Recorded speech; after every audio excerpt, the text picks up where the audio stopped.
Hello students, आपका फिर से एक बार स्वागत है आपके अपने YouTube channel maths by Rajeshwar Chauhan. Students, अभी तक जो हमने वीडियो बनाई है वो 12th मैथ्स के लिए बनाई है, लेकिन स्टूडेंट्स ने मुझे कमेंट्स दिए हैं, कुछ बोला है मुझसे कि आप 11th क्लास की भी बनाइए। तो आज हम एक 11th का टॉपिक ले रहे हैं। 11th का जो फर्स्ट चैप्टर है सेट्स, तो उसी के ऊपर आज की हमारी वीडियो होगी। तो स्टार्ट करते हैं हमारा आज का topic, that is sets.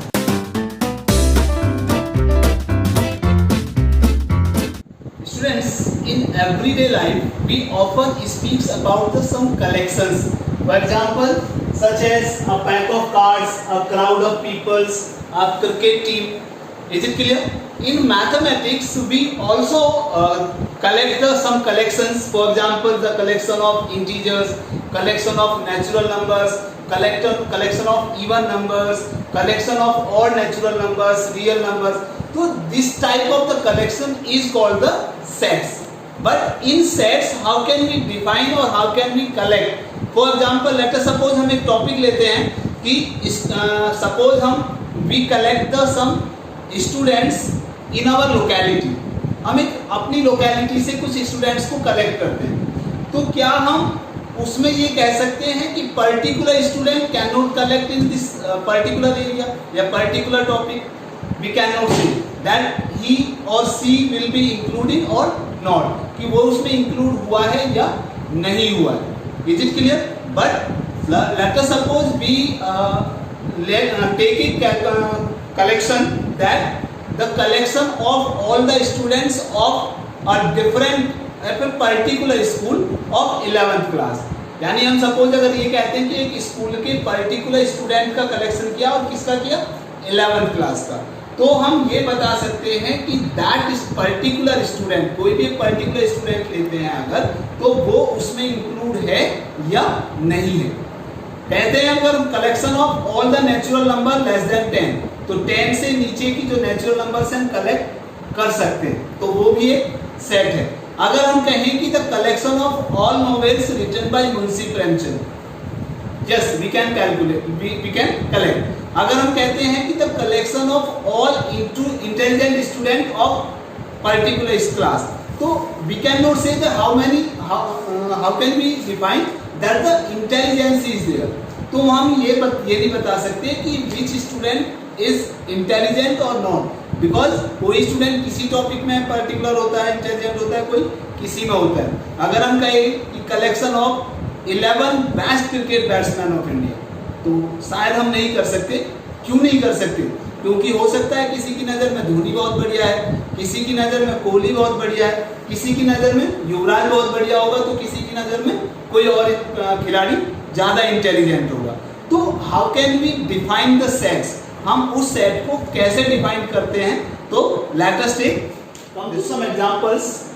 First is odd natural number less than 10, the vowels in English alphabet, the collection of 10 most talented writers of India, the collection of all boys of your class, a team of 11 best cricket batsmen of India, the collection of all months of a year, and the collection of novels written by Munshi Premchand. Student, इनमें आपको दिखाई दे रहा है कि अब इनमें कौन से सेट्स हैं और कौन से सेट नहीं हैं, किनको हम कलेक्ट कर सकते हैं और किनको हम कलेक्ट नहीं कर सकते।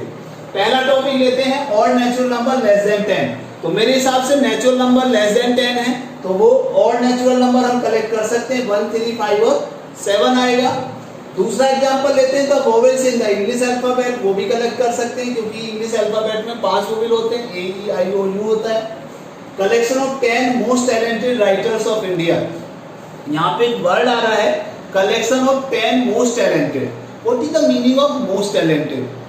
Most talented का मतलब क्या है? अब देखिए, कोई भी कुछ भी लिख रहा है तो इसका मतलब टैलेंट तो उसमें है। आप भी कुछ लिखते होंगे, कोई पोयम लिखते हैं, कोई शायरी लिखते हैं, कोई कविता लिखते हैं या कोई लेख लिखते हैं, तो टैलेंट तो आपके अंदर भी है। बच्चा पढ़ता है, कोई टीचर पढ़ाता है, टैलेंट सभी के अंदर है। तो जो कुछ भी लिख रहा है इट मीन्स वो टैलेंटेड है। तो हम टैलेंट वर्ड को नहीं बता सकते कि which is the meaning, what is the meaning of talented writers of India. Clear? तो इसका मतलब ये सेट है ये सेट है बट ये सेट नहीं है, यानी हम इसको कलेक्ट नहीं कर सकते। The collection of all boys of your class, I think इसको कलेक्ट कर सकते हैं। The team of 11 best cricket batsman of India, हम मैंने अभी अभी आपको बताया कि what is the meaning of 11 best cricket batsman. What is the meaning of best cricket batsman? क्योंकि मेरी नजर में मान लीजिए युवराज बहुत बढ़िया है, तो हो सकता है दूसरे की नजर में कोहली बहुत बढ़िया होगा, किसी की नजर में धोनी बहुत बढ़िया होगा, तो किसी की नजर में सहवाग बहुत बढ़िया होगा, सचिन बहुत बढ़िया है। क्लियर? तो ये हम डिफरेंट व्यक्ति की डिफरेंट कंडीशंस हो सकती हैं, तो this is not the set. The collection of all months of a year, किसी भी के लिए सभी, अगर हम ईयर के मंथ्स ले रहे हैं तो जनवरी टू दिसंबर होता है, सभी को पता है 12 मंथ्स होते हैं, तो वो इसके लिए भी और उसके लिए या किसी के लिए भी सेम होगा, तो this is called the set. The collection of all novels written by Munshi Premchand, अब मुंशी प्रेमचंद के लिए बात आ रही है, तो मुंशी प्रेमचंद ने कुछ निश्चित ही लिखे होंगे, कुछ फिक्स लिखे होंगे, डेफिनेट लिखे होंगे, फाइनाइट लिखे होंगे, तो इसका मतलब yes it is the set, we can collect them. Is it clear?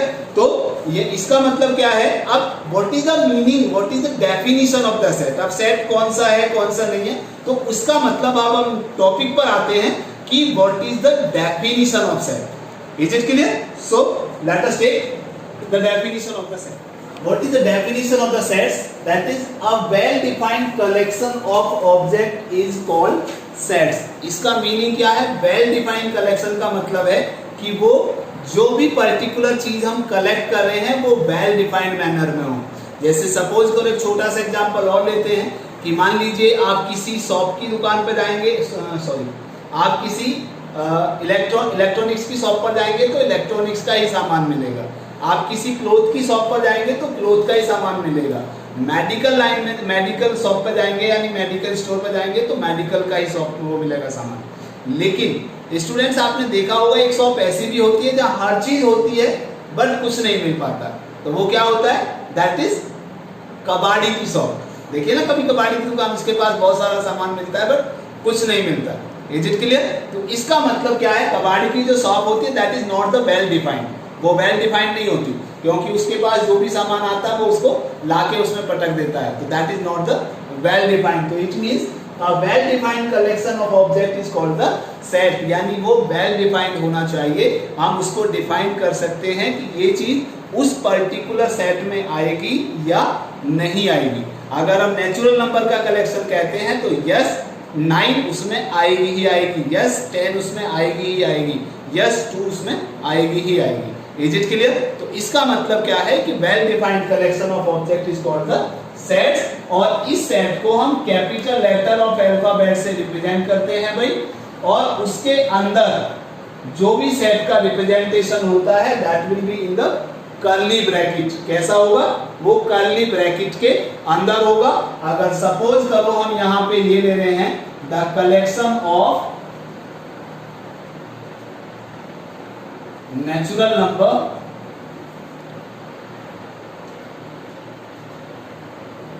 Less than 10, तो इसका मतलब दैट सपोज उस सेट को हमने ए से रिप्रेजेंट कर लिया, वो हो सकता है बी भी दिया हो, सी दिया हो, डी दिया हो, आपको जो दिया वो ले सकते हो, अगर नहीं दिया है तो आप कोई भी लेटर मान भी सकते हो।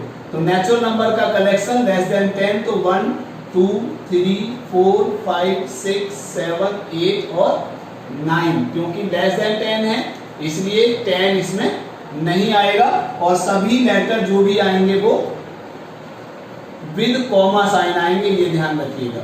Is it clear? तो इसका मतलब क्या है कि this is the collection of object is called the set, और कैसा होना चाहिए? That is well defined collection. It will be denoted by the capital letters, और जो भी इसके अंदर लेटर्स आएंगे वो स्मॉल लेटर भी हो सकते हैं, और किसी पर्टिकुलर चीज के लिए कलेक्शन कर रहे हैं तो वो कैपिटल में भी हो सकते हैं, बट मोस्ट ऑफ ऑल इसके जो अंदर लेटर आते हैं वो डिजिट में आएंगे या फिर स्मॉल लेटर्स आएंगे। जो भी लेटर इसमें होंगे उसके लिए दो वर्ड आते हैं, एक बिलोंग्स और एक डज नॉट बिलोंग्स। इसका मतलब है कि सपोज 1 ए में है इस सेट में तो 1 बिलोंग्स टू ए आएगा, अगर हम 2 लें तो 2 बिलोंग्स टू ए आएगा। और अगर मान लीजिए सपोज करो इसमें 10 नहीं है, तो क्या 10 इसमें है सेट में? नहीं है, तो इसके लिए आएगा 10 डज नॉट बिलोंग्स टू ए। 0 इसमें नहीं है तो 0 डज नॉट बिलोंग्स टू ए। यानी पर्टिकुलर अगर हम कहें कि मान लो इस सेट में कोई एलिमेंट x है तो बिलोंग्स, अगर x है तो ए में आएगा, x बिलोंग्स टू ए आएगा। और इसके लिए बोलते हैं x, जो हम यहाँ पे ये वर्ड आता है हमारा, इसके लिए बोलते हैं बिलोंग्स टू, यानी x बिलोंग्स टू ए। और अगर मान लीजिए y इसमें नहीं है तो इसके लिए हम बोलते हैं कितना, डज नॉट बिलोंग, यानी x बिलोंग्स टू ए। अगर हम यहाँ लिखें तो x बिलोंग्स टू ए, इसका जो सिंबल है इसका मतलब क्या हुआ, बिलोंग्स टू। और y अगर ये है तो इसका क्या मीनिंग हुआ, डज नॉट बिलोंग। क्लियर? तो इसका मतलब अगर कोई एलिमेंट उसमें है तो वो बिलोंग आएगा, बिलोंग्स टू आएगा। कोई एलिमेंट उसमें नहीं है तो वो डज नॉट बिलोंग आएगा। तो स्टूडेंट ये तो था हमारा सेट का। अब हम बात करते हैं कि how can we represent the set, how many types, हम कितने तरह से किसी भी सेट का रिप्रेजेंटेशन कर सकते हैं। Okay, representation of sets. Sets can be represented by 2 ways. First one by roster or tabular form, and second one by set builder form. What is the meaning of roster or tabular form? Roster or tabular form, we can collect all the elements in a bracket by comma sign. It means all the elements are listed. For example, the collection of all natural number less than 7. So 1, 2, 3, 4, 5, 6. That is the collection of all natural number less than 7. It means all the elements are listed. But in set builder form, we have to give a statement which contains the property. For example, x says that x is what and belongs to what. It means ऐसी हमें एक value लिखनी है जो कि उस conditions को, यानी कॉमन प्रॉपर्टी को कंटेन करना चाहिए। That will be called the set builder form. For example, late us suppose the collection of all vowels in English alphabet. तो सपोज हमने, अगर मान लीजिए रोस्टर फॉर्म में या टेबुलर फॉर्म में लिखते हैं तो A, E, I, O, U, तो this is called the roster form और tabular form. But if we represent in set builder form, then we have to give a statement like this, x such that, यानी हमने उसको क्या मान लिया, उस set को, कलेक्शन को क्या मान लिया, इंग्लिश वोवेल्स को x मान लिया। अब हमें x को डिफाइन करना पड़ेगा कि x क्या है। तो यहाँ पे क्या लिखेंगे हम, x is an element, या x इज ए वोवेल लिख सकते हो, is a vowel in English alphabet.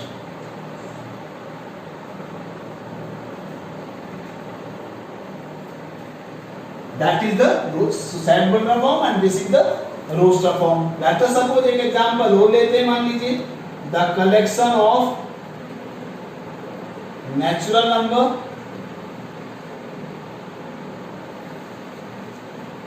Less than 10। तो इसके लिए हमारा जो सेट रोस्टर फॉर्म आएगा तो लेस देन 10 लेना है हमें। लेस देन 10 का मतलब 1, 2, 3, 4, 5, 6, 7, 8, 9। एक चीज का ध्यान रखिएगा स्टूडेंट कि एक सेट में एक एलिमेंट सिर्फ एक ही बार आएगा, repetition can not be allowed. अगर हमारा एक एलिमेंट एक से ज्यादा बार आ रहा है तो हम उन रिपीट हुए एलिमेंट्स को इग्नोर कर देंगे। क्लियर? अगर यहाँ हमारा आता 1, 1, 2, 3, 4, 4, तो 1 और 4 को 2 बार आ रहा है तो हम उसको इग्नोर कर देंगे। Is it clear? तो this is called the roster form. और अगर हमें इसको सेट बिल्डर फॉर्म में लिखना है तो x इज दैट। अब x क्या है, इसमें बिलोंग करता है नेचुरल नंबर में। तो हम यहाँ पे लिख सकते हैं कि x is a natural number, x is a natural number. और x को डिफाइन भी करना पड़ेगा, कहां से कहां तक है, कहां तक है, लेस देन 10 है, तो x इज लेस देन 10 आया। ये भी लिख सकते हो आप, इसको ऐसे भी लिख सकते हो, x is that x belongs to n। ये अपने आप में पूरा स्टेटमेंट हो गया। ये x बिलोंग्स टू n का मतलब है कि x नेचुरल नंबर में बिलोंग करता है। ये जो आपको है, आपको पता होगा कि नेचुरल नंबर के लिए n रिप्रेजेंट करते हैं, होल नंबर के लिए w, ये आप 10th क्लास में भी पढ़ चुके हो। इंटीजर्स के लिए i या z से रिप्रेजेंट करते हैं, रेशनल नंबर को q से रिप्रेजेंट करते हैं, रियल नंबर को r से, और इरेशनल नंबर को t से, और रियल नंबर को r से। तो ये मैथमेटिकल कुछ सेट्स हैं, इसको आपको याद होना चाहिए, ये आपको पता होना चाहिए। तो x is that x belongs to n, ये अपने आप में पूरा स्टेटमेंट हो गया। और x कहां से कहां तक है, दैट इज लेस देन 10। तो this is the representation of sets in roster form और sample. Let us take some examples for this one. First example is if a equal to 1 2 3 4 5 6 7 whether the following are true or false. 1 belongs to a, 1 a में है या नहीं है, yes, तो इसका मतलब true है। 5 इसमें है या नहीं है, तो ये भी। लेकिन यहाँ पे डज नॉट बिलोंग आ रहा है, तो इसका मतलब ये क्या आएगा, फॉल्स आएगा। क्लियर।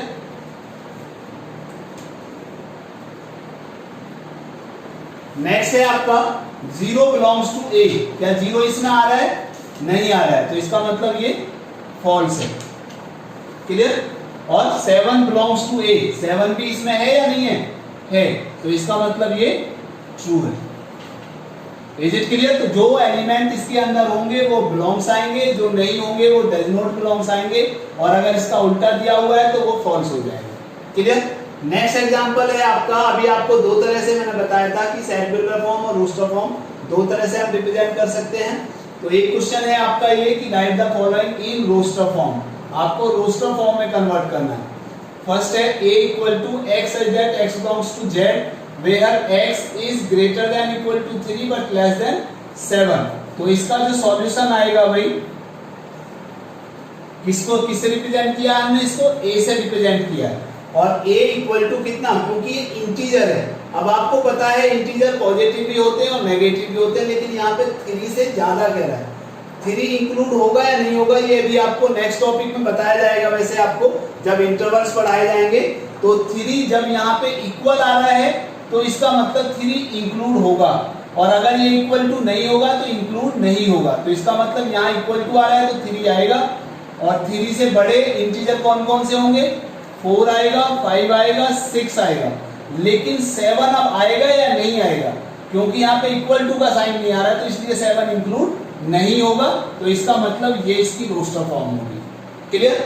नेक्स्ट है आपका B, the set of all letters in the word better.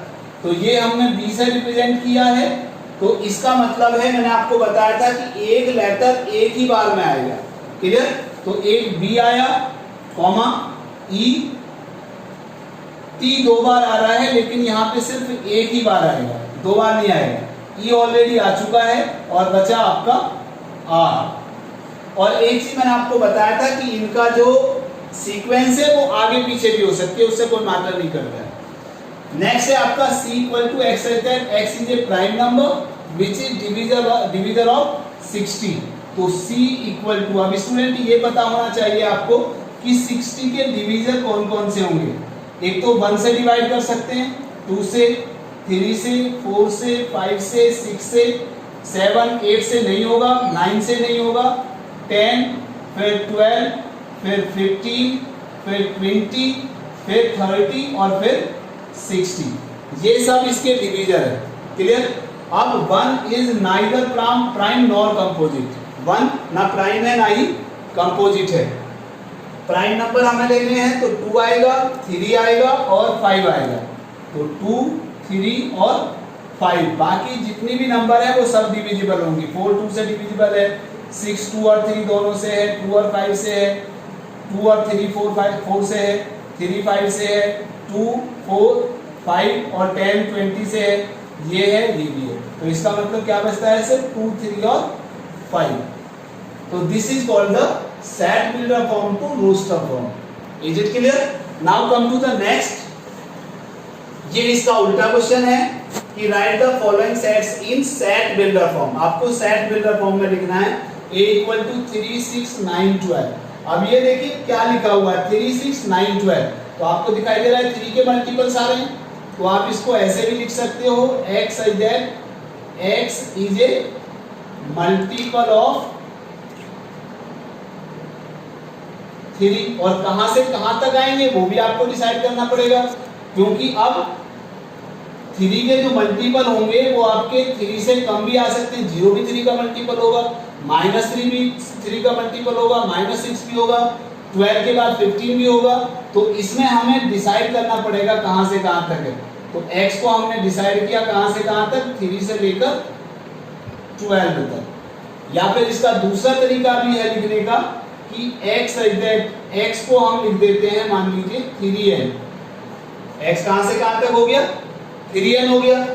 3 का मतलब n है, तो n को डिसाइड करना पड़ेगा। अब n क्या है, n को ले लेते हैं हम नेचुरल नंबर में, और जब नेचुरल नंबर में लेंगे तो माइनस में जाने का कोई सवाल ही पैदा नहीं है। तो 3, अब n कहां से कहां तक होगा, लेस देन और इक्वल टू 4 होगा।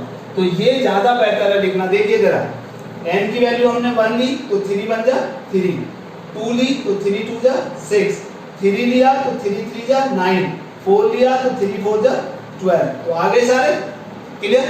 नेक्स्ट है आपका बी पार्ट 2 4 8 16 32। अब देखिए ये मल्टीपल नहीं आ रहे हैं, ये है आपका x is that x equal to ये 2 की पावर के हिसाब से आ रहा है, 2 की पावर 1, 2 की पावर 2, 2 की पावर 3, 2 की पावर 4, 2 की पावर 5, तो ये आ जाएगा 2 की पावर n।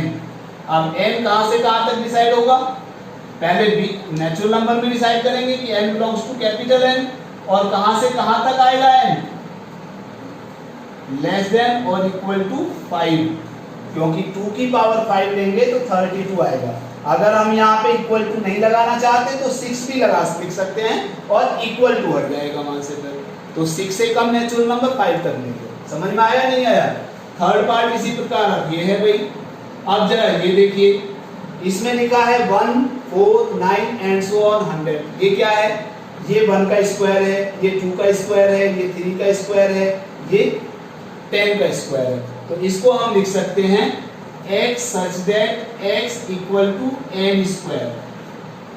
क्या है ये, n स्क्वायर है, तो इसको हम क्या लिख सकते हैं, n बिलोंग्स टू कितना, नेचुरल नंबर, और कहां से कहां तक, लेस देन और इक्वल टू 10। तो 1 का स्क्वायर 1 हो गया, 2 का स्क्वायर 4 हो गया, 3 का स्क्वायर 9 हो गया, 10 का स्क्वायर 100 हो गया। तो ये है आपका सेट बिल्डर फॉर्म से रोस्टर फॉर्म, और रोस्टर फॉर्म से सेट बिल्डर फॉर्म। तो स्टूडेंट्स ये था हमारा टॉपिक इंट्रोडक्शन ऑफ सेट्स। तो 11th का हमने आज से स्टार्ट किया है। हम डिफरेंट डेज में एक 11th की एक 12th की वीडियोस डालते रहेंगे, और स्टूडेंट्स आपको नेक्स्ट वीडियो में हम मिलेंगे इसके नेक्स्ट टॉपिक के टाइप्स ऑफ सेट्स के बारे में। तो हमारी नई वीडियो देखना ना भूलें।